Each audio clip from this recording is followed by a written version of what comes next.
where we've got a whole bunch of teams out there trying to put something together. You got 4 teams that are looking to dance.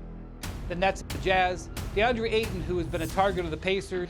And I have to put Ben Simmons in there. And at the end of the day, the Phoenix Suns have not been willing to pay a premium to get Durant, which is why we're in this spot. But this is out there, and there's a construction that there could be a major deal here. All right, so a hypothetical there from Mr. Windhorst on Get Up. Back here with Wendy himself, along with Big Perk and ESPN front office insider Bobby Marks. So, Bobby, make it make sense. Put together some particulars for us on a deal that could be possible here. Yeah, it's like a big puzzle piece, right? We're trying to make the pieces work here. And we always thought about a Kevin Durant trade was going to take 3 or 4 teams here. And when you look at the hypothetical trade that we're going to talk about, let's start with 2 players under the age of 25 and Donovan Mitchell, Mikal Bridges, and then you add a player like Miles Turner. So that checks the boxes for Brooklyn as far as what they are looking for. Then let's go to Phoenix. Kevin Durant, okay? That checks the boxes for Phoenix. We've all talked about DeAndre in a potential offer sheet. This is a sign-in trade. He goes to Indiana. Here's the big question. Is this enough for the Utah Jazz? When you look at Ben Simmons, Cam Thomas, 5 first-round picks, 4 from Phoenix, 1 from Cleveland, from Indiana, and then 3 swap rights here. So it makes sense for 3 of the teams. I think the big question will be, is that enough for a team like the Utah Jazz? So what is going on in Utah becomes the question. Brian, what do you think of that trade? Well, this is why Bobby Marks is at the highest top of his profession.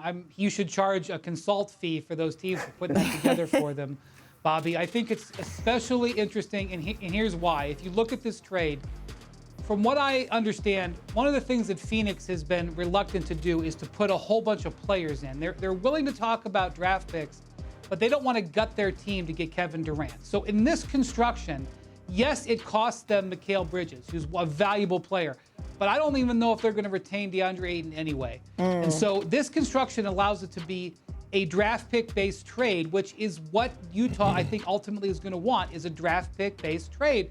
And Ben Simmons is a player that they can rehabilitate, both physically with him coming off a back surgery and him coming off of a bad season last year. Utah would be a low-stress environment where he could totally rebuild his value, maybe even find a home. So it makes a lot of sense. But as I said today, it is hard to get 4 people, the 4 of us, to agree on where to go to dinner tonight, much less put something like this together.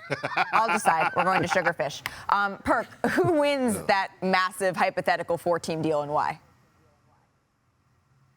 Well, I mean, obviously, right, you would say the Phoenix Suns, right? Pairing Kevin Durant with Devin Booker and CP3.